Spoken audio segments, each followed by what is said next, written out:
All quotes about a person's activity and character in this podcast is purely alleged and based on information given to us through social media.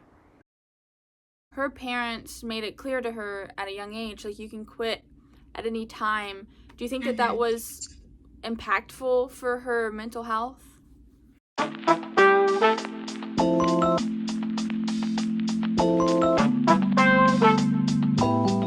Hi, welcome back to Social Addicts Podcast, and today we're talking about Bailee Madison in the series The Cost of Stardom. I'm Courtney. And I'm Katie. And we are the co-host. So why don't we just get straight into it? Yeah. So, you know more about Bailee Madison than I do. You've seen more of her stuff, particularly Pretty Little Liars, which we'll get to later. But last week we talked about JoJo Siwa, and I guess my question is, like, what difference do you see in their relationships with fame? So I think the first one that I think anyone would see between the two would be maturity. Bailee Madison holds herself in a particular way. She's more modest. She's, dresses, I want to say, a little more professionally. She presents herself very professionally. She might be more professional all the way around. But maturity is probably going to be like the main thing everyone sees between the two. Gotcha. I know one difference between JoJo Siwa and Bailee Madison is that Bailee Madison talks a lot about her faith. Do you think that that has affected her relationship with fame at all? I think it does. She leans on her faith more than a lot of other actors. She's open about it, which you don't see that often. And yeah, she leans on her faith, and she knows what she stands for, which I think helps her. She's more confident, and she just focuses on who she is and who she would like to be. And I think, the faith does have a big impact on her relationship with fame. Interesting. So I know Bailee Madison has talked a lot about mental health in previous interviews that she's done. And I know that her journey with childhood fame and working in the filmmaking industry, like, her parents made it clear to her at a young age, like, you can quit at any time. Do you think that that was impactful for her mental health? I think it was. I mean, you look at all these people who are actors, and a lot of the time they go down the wrong path. And I think with her parents allowing her to have the choice of her own to either stay in that industry or to not was very helpful on her, because to her, she loves acting and loves what she does, but she had an escape if she needs it, and it's not a big pressure on her to continue acting if she doesn't want to, like it might be for other child actors who don't have that stability, I guess. Yeah, that makes sense. I know that she acted in a Pretty Little Liars, like, spin-off or, like, sequel type of show. I know that you watched that, and I've heard that like, the material is pretty dark, and that was difficult for her because she was filming during COVID, right? Yeah, so the first season was filmed during COVID. So all of the 5 women were all separated from family and friends. Clearly there's, the quarantining, you have to be 6 feet away from each other, the mask constantly. That was, COVID was difficult on everyone, but I can only imagine what it was like for actors. Because they're in such a, I don't want to say harsh environment, but a very controlled environment as it is. And not being able to see your family on top of that, I imagine it be very stressful.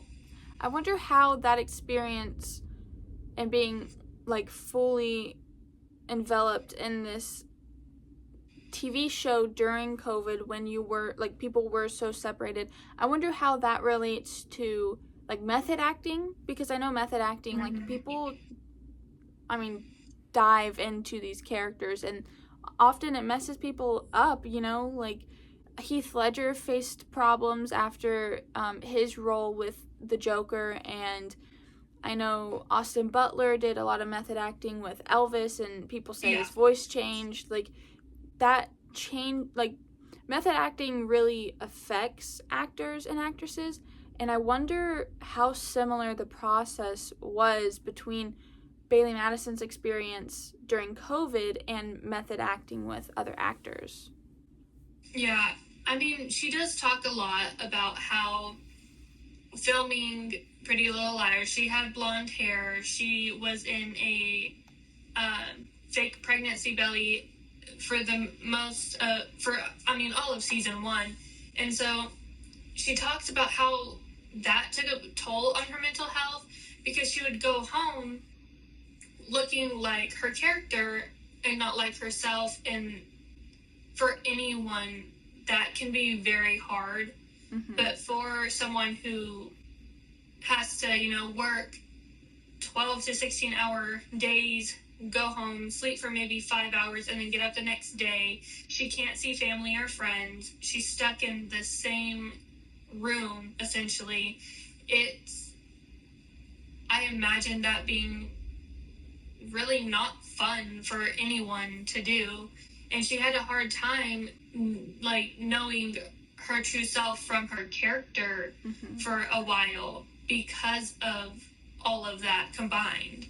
Really interesting, and obviously very sad that it could cause such an identity crisis. I imagine a lot of actors going through that, but Bailee has always been pretty open about her mental health, and I think that's something more people should do, especially in that industry, because it can be a harsh industry, and her willing to talk about it and talk about her experiences, that shows that the industry isn't just, fame and money and photos. It does take a toll on your mental health. These actors aren't living like this super glamorous life that everyone kind of perceives them to be living. And hopefully it might open up the conversation for mental health with actors more so, and encourage other actors to do so as well. Yeah. Very good. If there's anything you could say to Bailee Madison, what would you say to her? I applaud you. I mean, she is a phenomenal actress. Her talking about her mental health is something to applaud by itself. And I hope that she can just keep leaning on her faith and keep doing what she loves, and let it, lead her to live her best life. Nice. I love that.